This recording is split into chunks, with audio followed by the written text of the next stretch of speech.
One power, one power, one power. That's what we talk about here. That's what we're all about here at Center for Spiritual Living, Midtown Atlanta.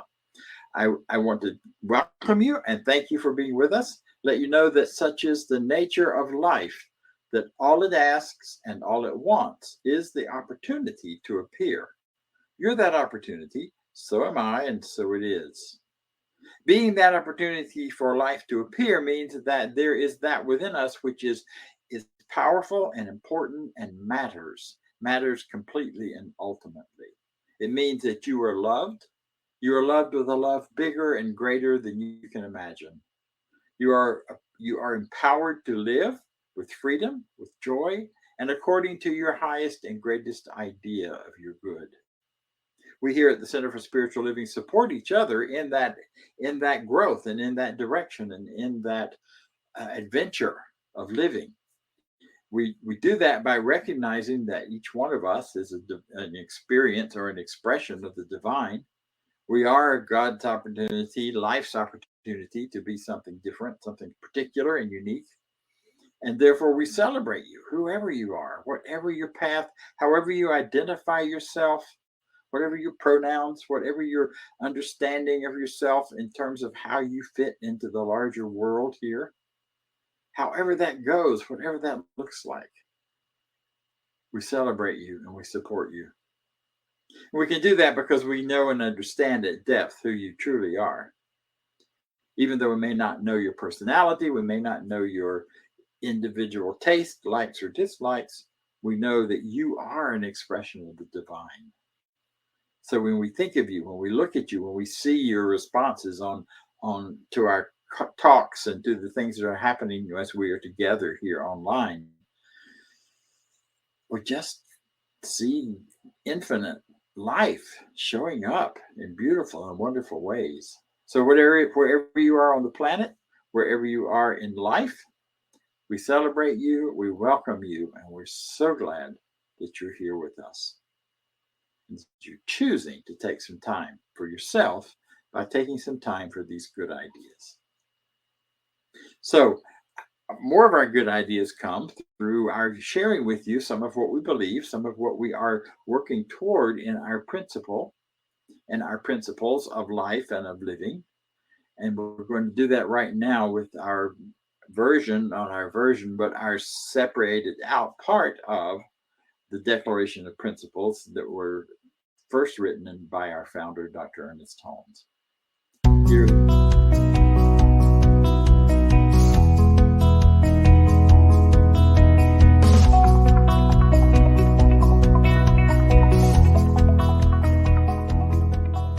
I believe in one God, one absolute power and first cause to all things. I believe that this power is perfect love and creates out of a desire to express love. I believe all thought is creative, and how I choose to think creates my personal experience. I believe in the unity of all life and the immortality of the individual soul, forever unfolding. I believe in the eternal goodness, the eternal goodness of God, the eternal loving kindness, and the eternal givingness of God to all. And so it is. And so it is. And so it is.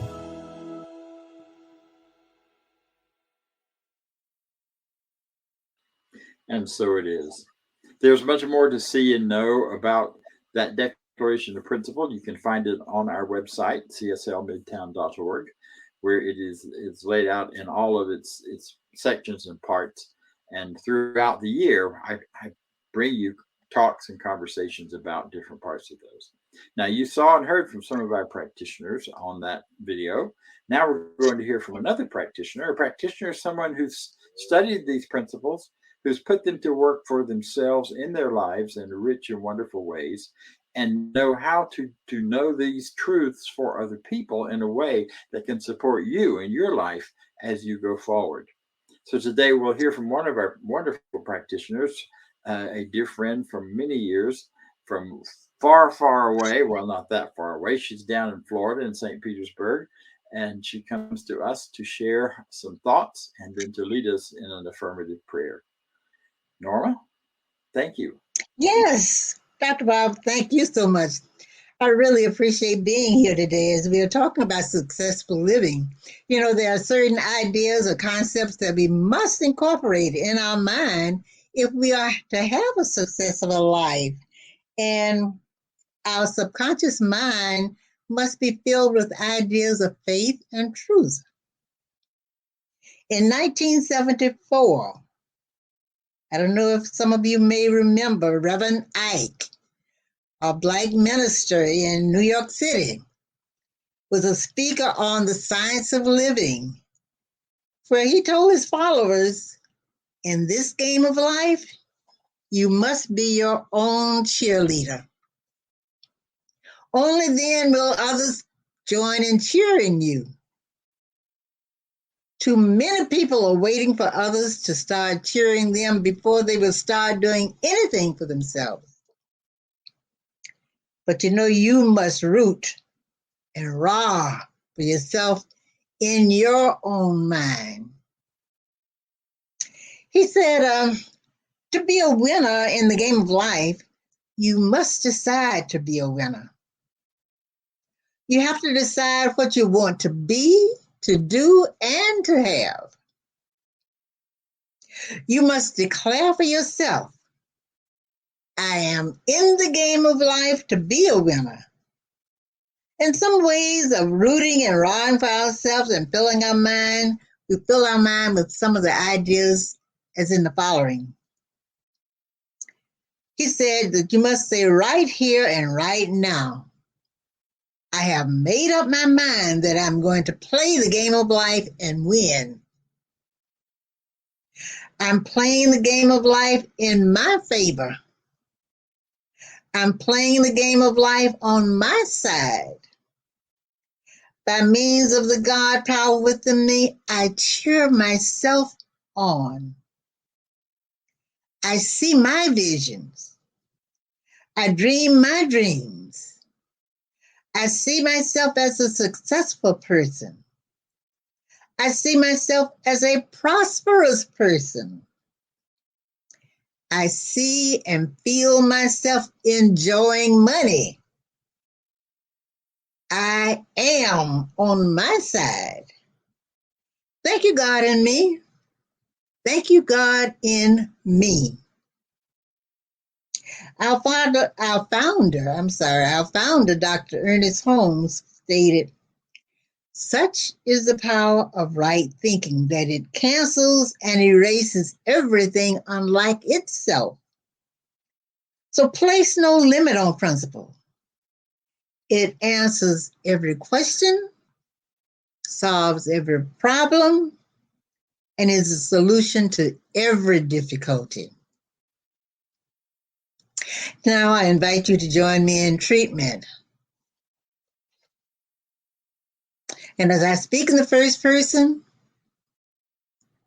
let us know that there is but one life.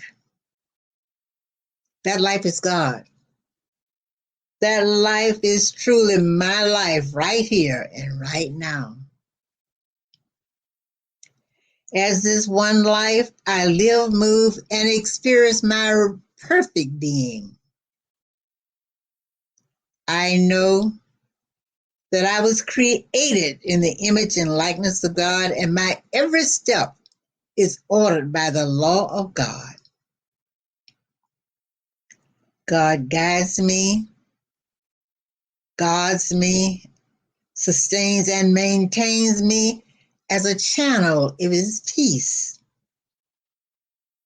I claim love in action. I claim I am the successful manifestation of harmony. I acknowledge I am my brother's keeper as I spread God's love wherever I am. I trust the law of good to protect me always and in all ways, because I dwell in the consciousness that fills my every need. I know the law goes before me and prepares my way, and mine has already seen ahead and has made provisions for me as the complete answer to any problem I may have. Any expression that doesn't measure up to my intention has no power to exist. Therefore, I welcome unmeasured good through expected and unexpected channels. I manifest the experience of perfect health and abundant wealth as money flows into my hands through infinite channels, always in greater measures than I have ever experienced before. I experience exceptional creative self-expression and wonderful personal relations. It is with great thanksgiving I release this word to the unwavering universal law that responds by corresponding as I allow its perfect manifestation in my world. I declare it is so now, and so it is. So welcome everyone who's here with us. I'm seeing the messages coming in through Facebook and YouTube and StreamYard. And wow, we've got folks from Oregon. We've got folks from Calgary, Alberta, Canada. We have some folks from Florida. We have folks from various places around Georgia and Pennsylvania, and on it goes. So it's really, really exciting to me to realize that while we are centered in our expression here in Atlanta at Midtown, we are in some ways Midtown universe, Midtown wherever you are. Wherever you are is the center of the universe. So wherever you are is Midtown as well. So it's exciting to me though to see these names floating by and recognize that we are having some impact or some interest, at least, in places all over the country and perhaps other parts of the world. I have a friend in Spain that would be watching a little later, or perhaps early in the morning, and folks in Mexico who watch later. So we've got a lot going on here, and it's exciting. So this month we are already deep into our conversation about the game of life and how to play it, based on Florence Scovel Shinn's book by the same title, or at least inspired by. I won't blame her for any of the things that I talk about, although she might get some credit for the things I get right, and that's a good thing. She so in the first week of this month, we talked about what is the overall purpose of the game of life. And we talked about and established the idea that it is knowing and experiencing our greatest good, recognizing what is really good for us, what we desire to have and experience. And we couple that with the idea that what we are all looking for is the experience of being alive, not numbed out by anything, not numbed out by our pain, not numbed out by our addictions, not numbed out by any of those things that show up in our world, but instead that we are fully present and alive. And the game is about staying in that place, returning to that place again and again and again. And then we talked last week about your best tool for playing the game. The best tool for playing the game is your magic wand. You may remember me waving this thing around and talking about poof, poof, things change. Your magic wand isn't magic at all. It's the ordinariness of the power of your word. When you speak your word backed up by faith, it is a power that nothing in the universe can stand against, because nothing wants to. The universe is here for us. We live in a user-friendly universe that responds according to our deepest beliefs and our most strongly held, consistent beliefs.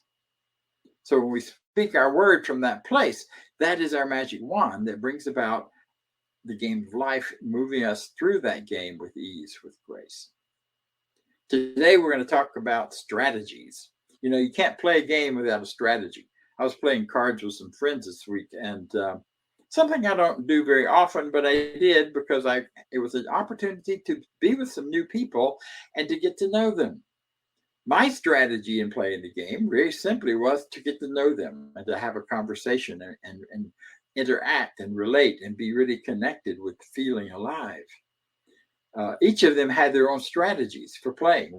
One of them played by counting cards. Man, he knew every card that got thrown, who threw it, and not only in that hand, but in all of the previous hands. He watched that and he kept it clearly in his head as he continued to play, and then he made his decisions based on that and based a lot on it. Another player was playing based on how many face cards he had in his hand, and that brought forward an opportunity to decide ahead of time what to play based on his prediction of what would happen in the world of things coming forward, things coming life in the world of what would play best. Another played with a different strategy. I played with the strategy of learning because I had never played this particular game before. So I decided that what I would do was use this as an opportunity to get to know people, but also to learn the game. So I took a lot of risks that I don't normally take when I'm playing cards. I kind of play safe on most things, but not this time. I took big risk and failed a lot. I did not win every hand. In fact, I lost more hands. I was running way behind everyone else. But I was doing that to learn what happened, to figure out how the cards fell, how the flow went, how this particular group played. And as the game progressed and I began to get that and I began to learn from those risk-taking moments, I saw them only as good. My game improved. And I did not end up last by the end of the evening. I was next to the last, but I wasn't last. But I had a ball doing it.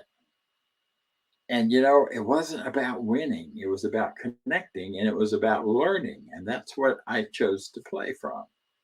So there are strategies. There are always strategies for the game of life. And those strategies are what help us decide how to function and what to do. I just Googled strategies, life strategies, and all kinds of things came up. So there are many, many books, many, many ideas, many, many things about strategies. And there may be many that I'm not even going to mention that for you are very real. And therefore, it's a matter of you choosing the strategy that works best for you. But before I get too much into the strategies, I want to talk briefly about some universal principles that have to do with why certain strategies work better than others.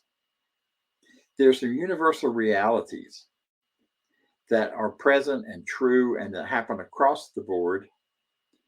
Some of the way we play the game of life is about understanding and knowing our culture and participating in the way our culture works and what people think about and how they do and how they function. We make our decisions about careers oftentimes out of an understanding of culture, what would serve our world from our perspective, and therefore give us back a lot of good from having the joy of serving our world. But there are principles that are operative across the board in all cultures. And that seems to be all about, or it is, doesn't just seem to be, it is about deeper truths that and Norma referred to it in her treatment that we call spiritual laws. And without getting too technical, let me just say that these are dynamics that are always present. They are built into the very fabric of the universe. And just as with anything, if you understand how that works, then you can select a strategy that flows with it rather than against it. Does that make sense? Of course it does.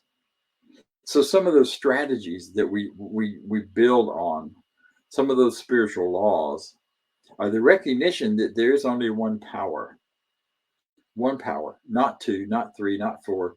Now it may appear that there are at the level of experience, but deep down at the level of truth and reality, there's only one power, and people are using it in a multiplicity of ways. But that oneness, that one power shows up through all people and is available to all people. Another power that is related to the wand we talked about last week is the power of your word, the power of the infinite to match your life experience, the things that show up for you, the things that come into your experience with your deepest beliefs and your widely held concepts. So what we believe, what we think, what we know. Have you ever noticed that when there's so many places and examples for that. One that already immediately comes to mind for me is when you start looking to buy a new car and you get a concept that there's a particular color or kind of car you want. You want a red Toyota convertible. And then all of a sudden, everywhere you go, you're seeing red Toyota convertibles. Or you get the idea of a Mercedes, black, sleek, beautiful. That's your idea of greatness and goodness and what you want. And then you get that idea and you start believing in it, they just start showing up everywhere. And then you walk into a dealership and there's the one you wanted. So the universe matches our belief system, matches what we think. You believe life is difficult and a struggle, and because you perhaps got a slow start or a rough start in life, then it's going to be hard and painful. Then hard and painful is what will show up. And the other universal piece I just want to point to quickly is that you're good, that which you consider to be good, the things that you love, the things that you have passion about, they show up as you believe in it, as you know it, as you are clear that it's going to come to you.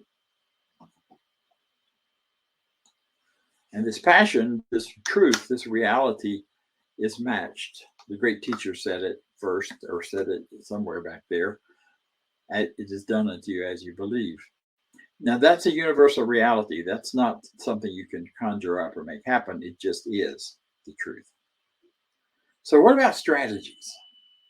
One of the great strategies of life that is far more profound and powerful than many people may realize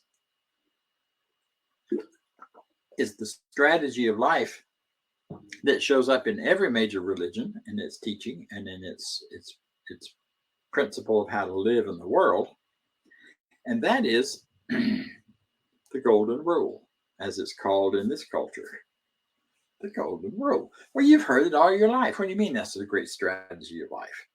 The golden rule says, do unto others as you would have them do unto you, which could sound a little bit like a manipulation, unless you take it to its fuller understanding. Do unto others as you would have them do unto you. Give unto others as you would have them give to you. Be unto others as you would have them be for you. So it's not about just coming up with nice things to do. It is about becoming the very person that you want to be in the world that you want to live in with other people who are being the same thing, the same way. That is tricky, but it's also very powerful to know that by giving what you desire to receive, you're creating a flow, you're creating a circle. We teach this when we teach prosperity, but it's true of all forms of good expression and good experience. If you want more love, be more loving. If you want to receive a greater sense of appreciation and respect, then be more respectful. Be that which you want to receive. Become that which you want to have. You want to be a healthier, fully functioning health person in your life of health, then be that for someone else. If you can't make it happen for yourself, do it for someone else, and it will, by action of unity and oneness, by the natural law of one power, happen for you as well. And an important part of this is then be non-resistant to anything that shows up differently. What does that mean? What are you talking about? It's a strategy of life that says I'm going to know and choose to know there is one power, and I'm going to be non-resistant to any other idea. In other words, I'm standing in the truth of my love.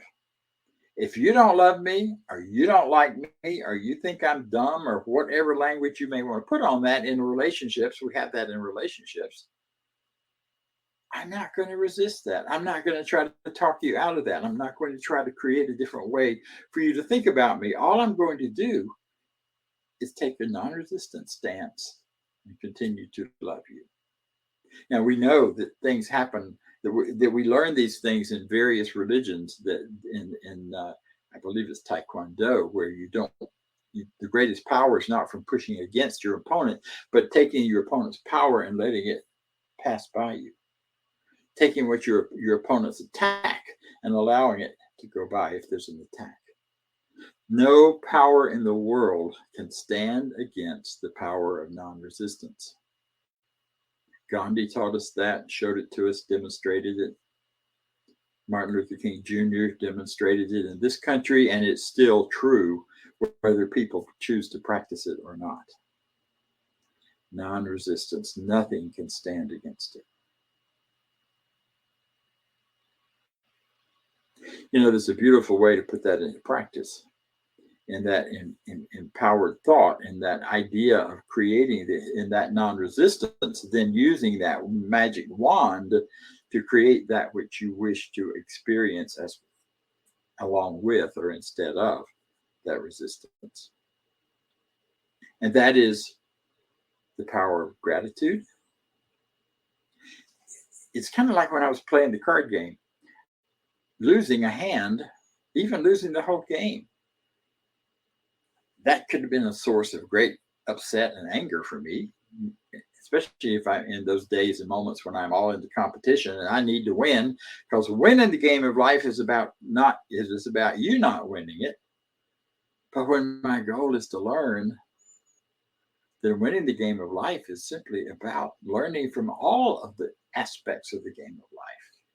So I don't need to resist those things which I would call bad or not good.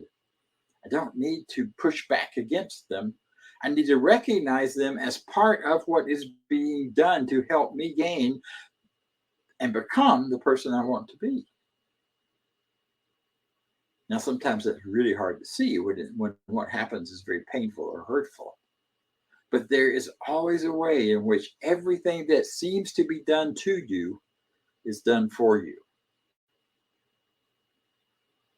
And you can work with that idea and sit with that idea. It is a great strategy when anything happens to know it is done for you. Get a bill in the mail you weren't expecting. You go, oh my God, how am I going to pay this? No, you declare, first of all, thank God I'm rich. The infinite does not throw anything at me that is not for me. So maybe this is my opportunity to create more income. Maybe this is my opportunity to know something better for myself, that I am rich and prosperous, even if it doesn't appear in my bank account. So I speak my word. I accept what has happened and know that it's not the truth of me, that there is more. One of my teachers used to say, every time a surprise like that came, she'd stomp her foot and say, thank God I'm rich, and then find a way to pay it. You see, the more we say I'm not rich, the more we say I'm broke, the more we say they're out to get me financially, whether it's the billionaires or the kings and queens of Europe from the old days. If it's them that's trying to hurt me and I believe in it, then I will be in that victim position.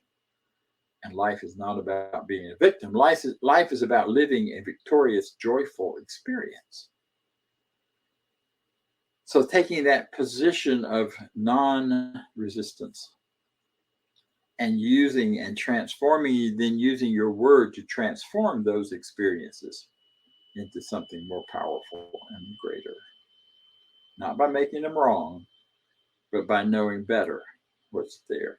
One of the really powerful ways to do that is something I use all the time, which is a statement that is actually in the book, but I have been using it before, and that is, I give thanks for this perfect day. And I don't wait to do that at the end of the day, although I might, but the main thing to do with that is in the morning when I am doing my meditation, when I'm going into a deeper space of setting up my day, of being prepared for whatever is going to happen and what's coming, the things I know and the things I don't know. But when I do that, when I really settle into that belief, then it's just a matter of watching the day unfold. I did that last Thursday in a really powerful kind of experience for me, treatment. Inner saying to myself, today is, because I knew I had a really busy schedule that was going to start off with my grandson leaving town to move to Texas. And I was going, oh, I don't want to see him go. And I was resisting that idea until I thought about non-resistance and realized that this is for his greater good and my greater good in some way that I don't yet understand. So my gratitude for the perfect day was to get to see him and say goodbye on Thursday morning. I didn't know exactly what time they were leaving. They had given me different times, and the whole family was going to go with him to Texas to get him settled, and then they would come back. But I wasn't sure exactly when he was leaving. But I was doing my morning thing and getting ready. And all of a sudden, I got this nudge inside of me, this feeling. It wasn't a thought. It wasn't a voice, or trumpets didn't play or any of that. Just a little nudge that said, it's time to go. If you want to catch Jake, it's time to go. Threw myself, I was ready anyway. So off I went and over to their house, pulled up behind into the driveway just as they all came out of the house to get in the car and go to Texas. The timing was absolutely perfect. I got to see everybody. I got to hug everybody. I got to get a goodbye and say goodbye and offer last words of encouragement to him and step back and move my car, and off they went. It was absolutely perfect timing. That happens when you are grateful at the beginning of your day. Now, had it not worked out, there would have been another reason for that. Something else would have been good that would have made a difference and been a part of that. And then the rest of my day unfolded easily and beautifully, with little nudges showing up for exactly what to do next. So that's that strategy of non-resistance. Then we've got another part of that, which is looking at the truth, the reality. Like I said, there are some universal truths that we can't argue with that have to do with the game of life. That the real power of our lives comes as we are aware, we are suspended in the current moment. We think about the past a lot. We think about what was, what could have been, what should have been. I do anyway. I'm sure you do at times. Our grief comes from our past experience for the most part, not altogether. Or we think about the future, what may or may not happen and how it will be. But the real living of our lives, the way we are fully engaged, is to be 100% in the now. I realized a while back, part of the reason I love to travel is because when I'm in new places, seeing new things, it requires me to be fully focused on now and not what was or what could be or what should be or distracted by something. Instead, I'm fully in the experience of now. And that's a strategy for life that will allow you, because in the now, there's only one power. There's not two. It's not good and bad. Because when you start thinking good and bad, you're in the past or the future. But when you're in the now, you're absolutely grounded in the oneness. So that's a strategy to use. A strategy of staying in the moment, here and now. Diego, who does our production here for this broadcast, when I was talking with him a little about this before the service, he's like, yeah, but I just go praise now. Yeah, praise now. Think about right now, what's missing in your life is anything. If right now, not in 30 minutes, not yesterday or before now, right now. What's good, what's working, what's right, what's powerful. You know, it always causes me to take a nice deep breath because now is such a sweet, sweet place to be. It's a great strategy of life to live in the now. Doesn't mean we don't make plans. Doesn't mean we don't go ahead and follow our schedules once we get them and all of that. But it's a strategy to aim for having experiences that bring us fully into the now. One of the things that helps with that is whenever things come up that seem to be troublesome, when there seems to be a duality, when there seem to be two powers working in your life, something for you and something against you, and you're struggling with what's the best or right answer or best way to handle all of that. One of the really powerful ways to stay in the now is what Florence Scovel Shinn calls burden casting.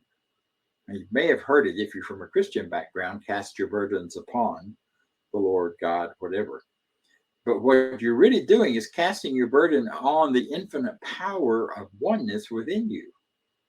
And you do that by simply saying the words, I'm casting my burdens on. I'm casting this uncertainty on the power of life within me. I'm casting my confusion on the power of goodness and wisdom and love within me, because we all have that within us. So it's choosing to reach out to that greater, higher power.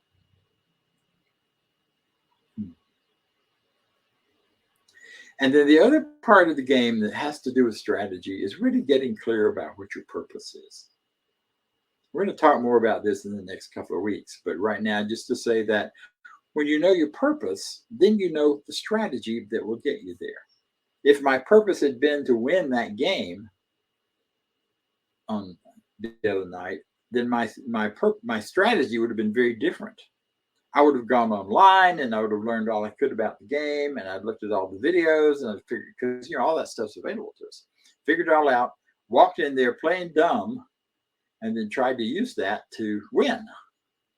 That wasn't my strategy or my purpose. My purpose was to have a great evening with people that I care about, and to meet some new people. And it was to have fun and to keep it light and learn by doing and by participating. So I had the perfect strategy for that. So get your purpose clear, because when your purpose is clear, then the strategies become easier to choose and follow. If your purpose is to be wealthy, the strategies. There are books and books and books on the strategy for building wealth. But the biggest one is how you begin to think and feel within yourself. You begin to work on your beliefs about prosperity. And you begin to let go of any resentments to anyone who has more money than you. If that's your if money is your prosperity definition. It's like it's all comes back to right here, to know ourselves. Now we just add really quickly to all of that in building these better ideas for ourselves, one of the most important, powerful ways, you're going to love this, is music. Music speaks to our subjective, subconscious mind in a way, and with non-language in a way that nothing else really does, except rhythm, which is part of music.